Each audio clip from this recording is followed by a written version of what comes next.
Bonjour à tous, vous êtes en direct sur la chaîne YouTube de Sportmag, vous êtes surtout en direct à la porte de Versailles où nous sommes avec quelques invités que je vais présenter en direct du Salon des Mers, mais qui est également le Salon des Sports et Parasports et qui est une sorte de salon intégré au Salon des Mers et où évidemment on aime à parler sport, puisqu'il n'y a pas que la politique dans la vie, il y a surtout le sport. C'est pour ça que je me tourne aujourd'hui, nous allons parler de Vermarine, une des sociétés phares dans le domaine de la gestion des équipements aquatiques, patinoires également. Mais je laisse évidemment Jean-Pascal Glaise, le directeur général, présenter votre société de Vermarine. Bonjour, bien écoutez, oui, je m'appelle Jean-Pascal Glaise, je suis le directeur général de la société Vermarine. C'est une société qui a été créée en 92 et qui est spécialisée dans la gestion d'équipements sport loisirs et plus particulièrement de centres aquatiques par le biais de contrats de délégation de services publics. Voilà, une société hyper spécialisée dans ce type de service. Spécialisé et très technique. On va peut-être se tourner vers votre voisin, en l'occurrence Ludovic Vignet, qui est directeur des études à Vermarine. Bonjour tout le monde. Oui, l'un des éléments qui fait la singularité de votre entreprise, de votre approche, c'est de gérer tous les paramètres, dont la gestion technique. Cette partie qui est importante, qui se situe en fait dans notre périmètre de métier, c'est les piscines, on gère les piscines. Et la gestion technique, c'est gérer tout ce qui est un petit peu en dessous de la piscine, tout ce qui est nettoyage de l'eau et puis tout ce qui est traitement de l'air, cet aspect-là que l'on fait nous-mêmes et c'est un élément qui est important pour nous. Voilà, l'expertise technique intégrée, ce sera le thème de la conférence, mais je me tourne vers notre dernier invité, Pierre Schmitt, qui, outre une carrière de hockeyeur international, est également le directeur national de l'exploitation de Vermarine. Tout à fait. Donc, moi, je travaille avec une équipe de directeurs régionaux et en charge de l'ensemble des exploitations, donc toute la partie commerciale, technique, hygiène, l'entretien. Puisqu'une des particularités de notre entreprise, c'est d'internaliser toutes ces fonctions. Alors on va tout de suite se tourner vers Jean-Pascal Glaise, parce que vous avez, je crois que c'est Ludovic qui l'a subrepticement à glisser l'idée d'une intégration, c'est-à-dire que votre nouvelle philosophie, enfin depuis quelques années, votre philosophie c'est vraiment d'intégrer complètement, vous n'avez pas de fournisseur, c'est vraiment vous qui entretenez directement tous vos équipements. Alors oui, on entretient, on maintient et on gère techniquement l'ensemble de nos équipements. C'est pas une nouvelle philosophie puisqu'en fait c'est pratiquement l'ADN de l'entreprise. Au tout début, quand on a commencé, on avait l'occasion d'utiliser un certain nombre de partenaires techniques, mais on s'est aperçu que s'agissant d'équipements qui sont ouverts 7 jours sur 7 et qui fonctionnent 24 heures sur 24, on s'est rendu compte qu'on avait besoin d'énormément de temps pour notamment s'occuper de toute la maintenance préventive qui est très importante parce que mieux les équipements sont entretenus et plus ils sont faciles à entretenir et moins on a besoin de faire de maintenance curative. Donc c'est vraiment l'ADN de l'entreprise de conserver l'ensemble des compétences et notamment la compétence technique en interne. Et ça nous permet surtout, pour des budgets à peu près équivalents, de s'offrir du temps, puisqu'on a effectivement des coûts de revient de ces prestations qui sont nettement inférieurs à ce qu'elles seraient si on les externalisait. Peut-être la réaction de Ludovic immédiatement sur effectivement c'est un véritable gain de temps. Je ne sais pas si vous êtes jeune, donc vous n'avez peut-être pas vécu les premières expériences de Vermarine qui datent de 30 années maintenant, mais effectivement il y a un véritable gain de temps à faire soi-même cet entretien parce qu'il faut intervenir souvent et il faut forcément. Plusieurs aspects. C'est une entreprise qui a une culture. Moi, j'ai fait la moitié du chemin, ça fait 15 ans que je suis en entreprise. Et, on gagne du temps en fait. Souvent, moi je m'occupe par exemple de travailler avec les collectivités sur toute la partie négociation des contrats de gestion. On fait des études, on fait des offres. On nous pose la question du temps. Et le constat qu'on fait, c'est qu'on est présent 3 fois plus de temps que dans d'autres systèmes externalisés. C'est-à-dire qu'on a des gens qui sont sur site à temps plein. Et cette solution-là nous permet d'être plus performants parce que ces gens, avec le temps, ils développent une expertise de l'équipement qui est assez unique en fait. Et ça, c'est un élément qui est très important pour nous, d'autant plus important que cette culture d'internalisation, on l'a faite sans avoir de dogme. En fait. C'est-à-dire qu'au départ, souvent Jean-Pascal m'en parle, on a même externalisé cela. Et en fait, on a été confronté à des limites que Pierre peut évoquer, parce qu'il les a vécues d'ailleurs, qui nous ont amenés à faire nous-mêmes les choses, pour au final avoir cet élément qui est très important, c'est 3 fois plus de temps sur site pour faire les choses. Voilà. Pierre Schmitt. Oui, ce que je voulais simplement préciser, c'est que bon, l'aspect technique d'une piscine, quand on regarde une piscine, on dit bon, c'est des bassins, c'est quelques douches, un peu de lumière, ça a l'air très simple. En fait, pratiquement sous toute la surface de la piscine, il y a des éléments techniques, des centaines de mètres de tuyaux, des filtres, il y a des notions de plomberie, il y a des notions d'électricité, il y a des notions de traitement d'air, des notions de traitement d'eau. Il n'y a pas d'école aujourd'hui pour apprendre tous ces métiers, donc ce sont souvent des gens qui ont pour base des qualifications d'électromécaniciens, et puis qui demandent une spécialisation. Une piscine, elle est unique. Il n'y a pas 2 piscines qui se ressemblent, parce que c'est un assemblage de différentes technologies. Et puis pour agir correctement, pour agir efficacement, il faut parfaitement connaître l'installation. Une piscine n'est pas une autre. Il y a à peu près toujours les mêmes systèmes, mais ça ne l'est pas. Et dans notre métier, pour être performant, on a besoin de réactivité. On a besoin de connaître l'installation, on a besoin d'avoir un traitement préventif très important pour éviter tout problème qui viendrait à arrêter l'exploitation. Je vais vous reposer la question un peu différemment à tous les deux.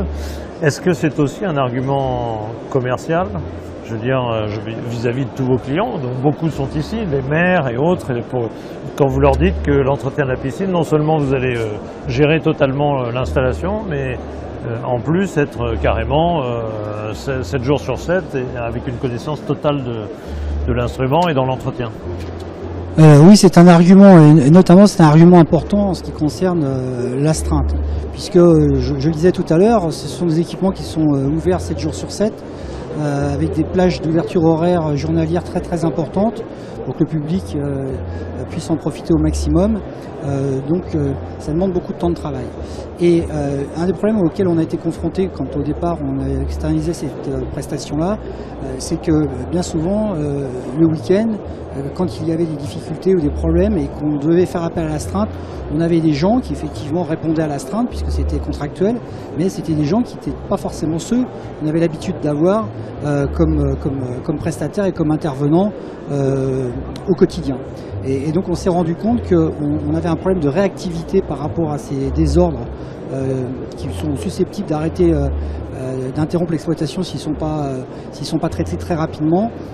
Donc en matière d'astreinte, nous on a effectivement une réactivité très importante avec des gens qui connaissent parfaitement l'équipement, qui sont capables d'intervenir très vite et qui sont pas simplement là pour faire, je dirais, acte de présence et constater qu'ils sont venus. Parce que la plupart du temps, on s'apercevait que certes ils venaient, certes ils répondaient à leurs exigences d'astreinte, mais ils avaient une méconnaissance des lieux et de l'équipement qui faisait qu'ils n'avaient pas de capacité réelle d'intervention.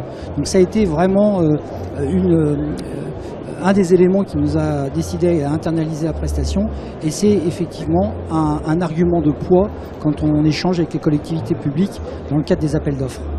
Oui, quand vous discutez avec les maires Oui. Et autres, vous utilisez à dessein cet argument fort. Oui, et puis c'est important parce que l'exploitation d'une piscine, c'est un tout. L'exploitation, c'est la réception des baigneurs, des clients, les activités, toute l'action de communication, mais c'est également aussi la partie technique. Donc ça, quelque part, ça facilite la relation avec la collectivité, puisque Vermarine est l'unique interlocuteur de la collectivité. C'est pas non, mais alors ça c'est pas moi, c'est le sous-traitant, ça c'est pas ma faute, ça c'est de sa faute. Et c'est aussi un des problèmes qu'on avait rencontrés avec des sous-traitants, c'est la définition des rôles de chacun, c'est qui fait quoi. Parce que la technique de la piscine, c'est tout ce qui se passe en dessous, tout l'aspect préventif, curatif, les filtres, les manœuvres, tout ce qui se passe sous la piscine, la jonction d'acide, de chlore, etc. Mais c'est aussi tout le travail qui se fait au niveau visible de l'équipement, c'est la robinetterie, c'est tout ce qui se voit du client. Et nous, on sait que en tant qu'exploitant global, Tout ça, c'est important pour un baigneur. Un baigneur, que la maintenance soit bien faite ou mal faite en dessous, il ne le voit pas. Non. Il voit la qualité de l'eau, Oui. et puis il voit si Quand le même. robinet marche, si les toilettes fonctionnent, si les peintures sont propres, etc.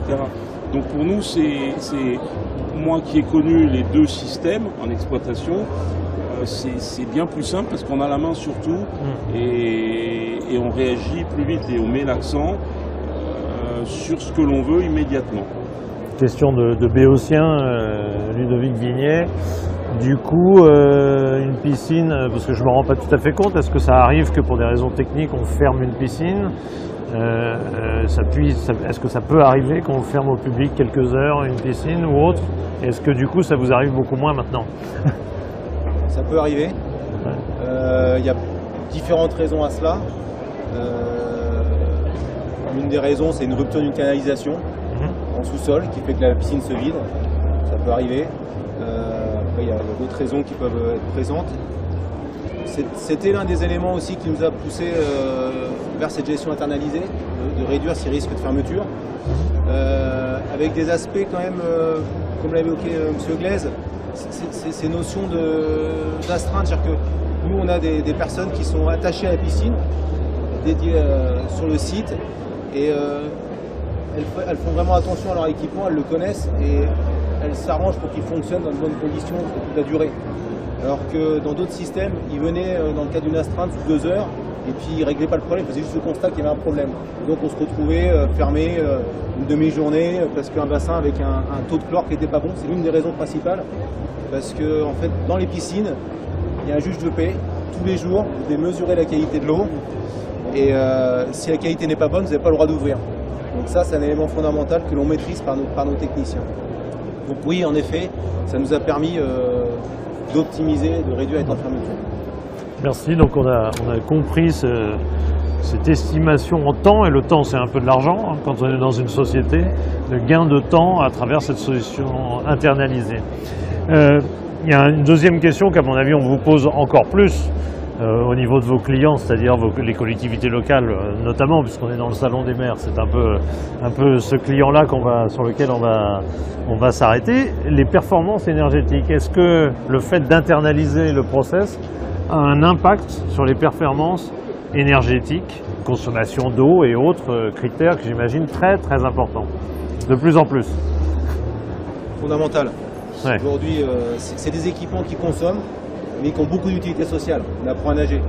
On consomme et on apprend à nager. Aujourd'hui, deux choses l'une. La première, c'est qu'en internalisant, on a des gens qui sont dans la société depuis 30 ans, qui ont développé une expertise. On a aujourd'hui des tableaux où on remonte en continu les consommations d'énergie. C'est ce qu'on appelle les dashboards. Et aujourd'hui, on a des dashboards qui sont très spécialisés et très pointus. Donc ça donne de la capacité à voir toute dérive.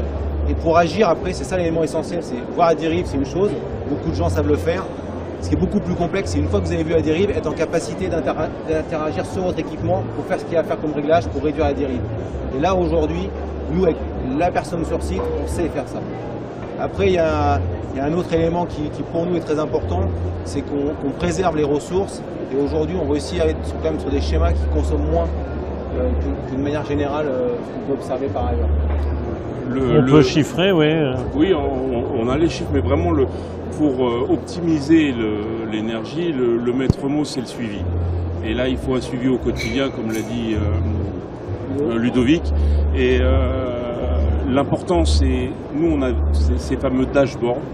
On en a étudié beaucoup et on s'est rendu compte que les outils qu'on a développés, qui sont vraiment spécifiques à la piscine, nous donnent toutes les informations pour agir. On a aussi presque 30 années de données, donc on sait modéliser tout ça, on sait anticiper tout ça. Et puis après, c'est encore une fois, on en revient sur la réactivité. C'est bien beau d'avoir des beaux dashboards ou des beaux tableaux avec des chiffres dans tous les sens. Si on ne sait pas les interpréter et surtout avoir une réaction rapide derrière, ça sert à rien. Aujourd'hui, il y a une donnée qui est très simple à comprendre. En piscine, on mesure des consommations d'eau par baigneur. En moyenne, dans la profession, on est sur 120 litres d'eau par baigneur. Nous, sur nos équipements, on est à 80 litres d'eau par baigneur. c'est fondamental. L'eau, on va en parler, je crois, dans le sujet suivant, mais c'est quelque chose que l'on se doit de préserver pour nous, pour nos enfants, pour la vie. Nous, on arrive à maîtriser ces consommations, c'est 80 litres d'eau par baigneur. Vous imaginez, vous faites 100 000, 200 000 baigneurs par an. C'est un impact considérable. C'est un impact considérable. Et là, on parle de l'eau des bassins, on ne parle pas de l'eau des douches. C'est toujours pareil. Et bon, quand on a une douche chez soi qui coule, ça coûte un peu. Dans une piscine, il peut y en avoir 30 ou 40 des douches. Bien sûr. Des robinets qui peuvent rester ouverts de droite ou de gauche, ça peut arriver. Bon, tout ça, ces dashboards, ces contrôles nous permettent d'identifier très rapidement ça et de stopper ces dérives. Le directeur général, Jean-Pascal Guvez, est-ce que quand vous discutez avec les maires ou autres, on vous fixe carrément des objectifs d'économie d'eau Est-ce que ça fait partie des sujets fondamentaux aujourd'hui dans les discussions avec les élus? Oui, bien évidemment. Bon, le développement durable n'est pas un sujet nouveau. Ça fait déjà un certain nombre d'années que tout le monde, et y compris bien évidemment les élus locaux, sont sensibles à ces sujets-là. Mais ça a pris énormément d'importance. D'abord parce que le coût des énergies a augmenté considérablement, ce qui fait que au-delà de la ressource en eau, le problème de la performance énergétique est devenu fondamental, est devenu même primordial. Donc c'est des sujets, la capacité à optimiser la performance énergétique et à préserver la ressource, c'est devenu un des thèmes fondamentaux dans le cadre des négociations qu'on peut avoir lors des oraux d'appel d'offres. Et notamment, comme l'a dit Pierre, on est souvent interrogé sur cette question-là, mais notre capacité à préserver la ressource en eau, ça devient au fil du temps, et depuis quelques années, quelques mois, ça devient une valeur ajoutée très importante dans nos offres. Pour traduire, est-ce que dans le temps, on discutait un peu chiffres en disant bon, combien va me coûter la piscine à l'achat, et puis voilà. Et aujourd'hui, on vous dit beaucoup plus, on vous demande beaucoup plus de choses que le prix d'achat. On vous demande quand l'entretien, comment ça va. On peut résumer comme ça. Oui. Et puis, est-ce qu'on va avoir des arguments politiques, hein, disons les choses, de la part des élus? On veut montrer que notre piscine consomme moins, etc. Et à vous de bosser là-dessus, quoi, en gros. Tout à fait. Les équipements sont conçus aussi pour consommer moins. Oui, au départ. Ça, aujourd'hui, dans toutes les constructions neuves, il y a un effort très important qui est fait là-dessus. Les collectivités ont des engagements aussi, je crois que Jean-Pascal pourrait vous en parler, sur les décrets tertiaires. Donc ils ont des engagements, on a tous des engagements de réduire nos consommations. Et nous, nécessairement, on est challengés. Alors, je fais pas trop appel d'offres, je ne pas trop d'appel d'offres, moi je suis vraiment terrain, mais nous on est toujours challengés pour avoir de la performance énergétique tout en gardant la qualité et le confort des usagers, parce que moi je peux vous réduire 20 ou 30% la consommation de gaz. Oui. Je vais vous réduire. Mais il n'y aura plus grand monde à 22 degrés, il y a moins de monde à la piscine. Je vous la fais facile, vous voulez quoi? Vous me dites. L'électricité, je peux vous la faire aussi, je coupe la lumière. Mais bon, je rigole, mais c'est aussi parfois un petit peu le problème qu'on avait. Alors je pousse le bouchon peut-être un peu loin avec les sous-traitants, c'est que nous on a la problématique du client. Quand il y a un problème, on a le client en face. Exact. Et je vous garantis, quand vous avez les clients, ils sont exigeants et c'est normal. Quand il y a les douches, elles sont froides et que quand c'est vous qui gérez la technique, vous allez voir vos techniciens, vous leur dites faites quelque chose parce que là, ça va pas. Il n'y a pas 50 interlocuteurs. Mais sans problème, on peut réduire les énergies encore. Mais il faut garder, bien évidemment, il faut trouver cet équilibre. Et l'équilibre, il est fin. Il est fin. Puisqu'on est un peu sur le sujet politique, moi j'avais vu le maire de Deauville il y a assez récemment, et c'est pas très loin de Rouen, votre fief, le fief de Vermarine. Deauville à un moment avait fermé la piscine quand il y avait la crise énergétique avec l'Ukraine et autres, la guerre en Ukraine, etc. Est-ce que vous avez été confronté à ce type de demande de fermeture de la part des édiles locaux? Alors, on n'a pas été confronté à ces demandes-là, mais on a initié nous-mêmes un certain nombre de fermetures, une trentaine pendant environ 15 jours. C'était à l'époque, les gens s'en souviennent peut-être pas, mais où le mégawattheure était monté à un peu plus de 1000 euros.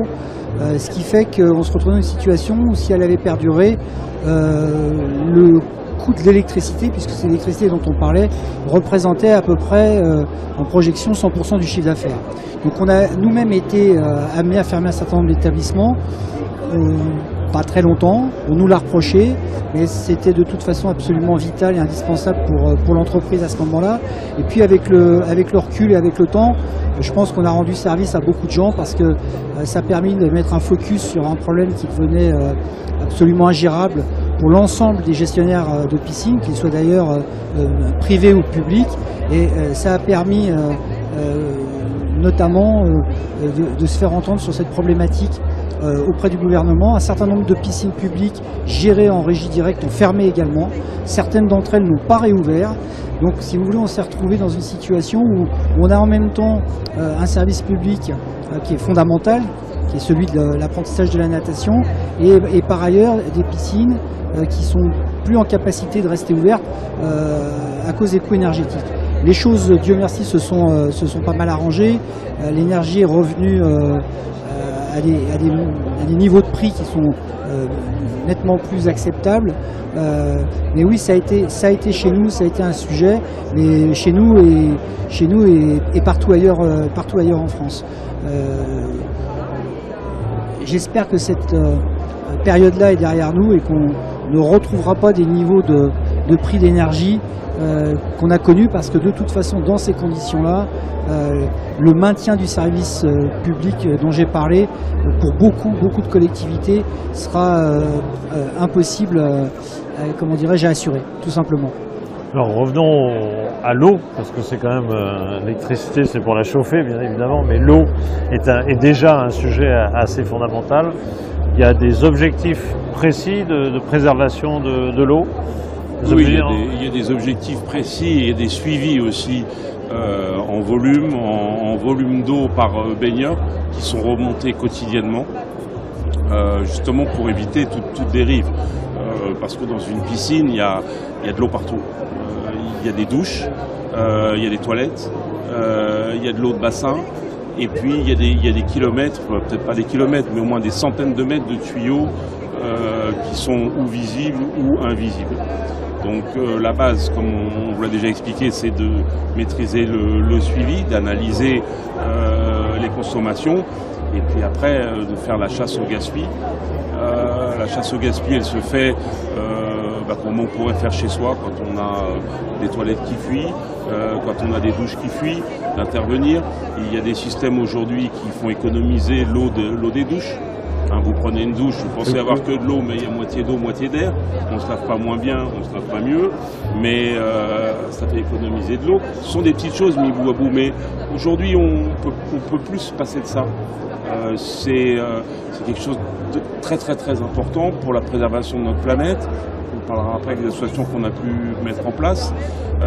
Et puis après, il y a surtout la gestion, je dirais, plus technique, où il y a un certain nombre d'automatismes qui peuvent être mis en place, qui peuvent faciliter le travail ou réguler le travail de techniciens. C'est par exemple alors je ne vais pas rentrer trop en détail, mais des lavages de filtres qui consomment énormément d'eau, qui peuvent être programmés tous les mardis à 18 h. Bon, première chose, quand on arrive dans une piscine, nous, on supprime les automatismes et on fait ces lavages quand on en a besoin. Oui. Et on fait le lavage, non pas en programmation le mardi soir 18 h 3 minutes, mais on fait quand on a besoin, et puis s'il y en a pour 1 minute 30 ou 2 minutes 45, on n'ira pas au-delà. Donc c'est une discipline, c'est une formation, c'est une formation qui vient de beaucoup d'expérience. On n'est pas plus malin que les autres, mais on a vraiment une grande expérience de la gestion internalisée, et ce qui nous permet d'agir et de prévenir. On a des chiffres d'économie d'eau comparés, puisque vous avez des tableaux d'année en année. J'imagine que vous vous constatez Déjà, je reviens sur les chiffres qu'a donné Pierre tout à l'heure. La première chose, c'est que vous avez, grosso modo, vous avez à peu près une moyenne sur l'ensemble du territoire français de consommation d'environ 120 litres d'eau par jour et par baigneur.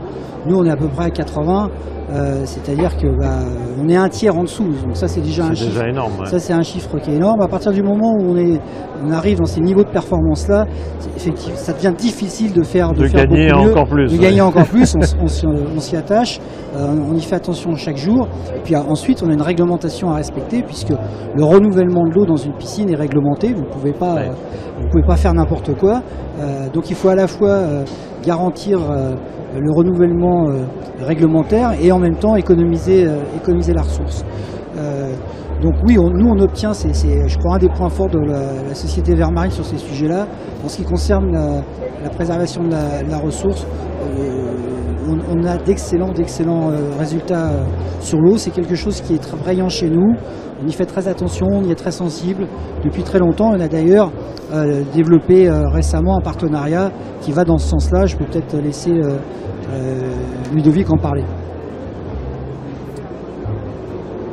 La préservation de l'eau, c'est un élément qui fait partie de la culture de Vermarine, avec des performances très fortes de l'ordre de plus de 30% par rapport à ce qu'on peut observer sur le reste du marché. On consomme 30% d'eau en moins. Et pour aller encore plus loin, l'un des axes sur lequel on travaille, c'est l'éducation. Parce que c'est un peu contre nature, je dirais presque. Du client? Oui, d'accord. Parce qu'en fait, pour moi, consommer d'eau, il faut prendre une douche avant d'aller dans l'eau. Alors c'est pas évident, si vous voulez. Parce que non, c'est pas intuitif. Expliquez-nous. Voilà, c'est ça. On arrive à la piscine, on dit on va consommer d'eau, prends une douche. Les gens en général. Donc voilà.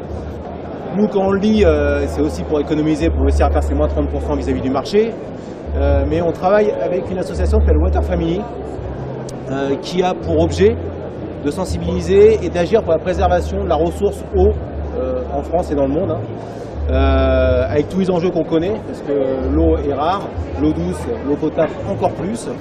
Et donc on travaille avec eux sur ces points-là. Ça se traduit comment? Ça se traduit par de l'information des usagers sur site, par de l'information des enfants dans les écoles.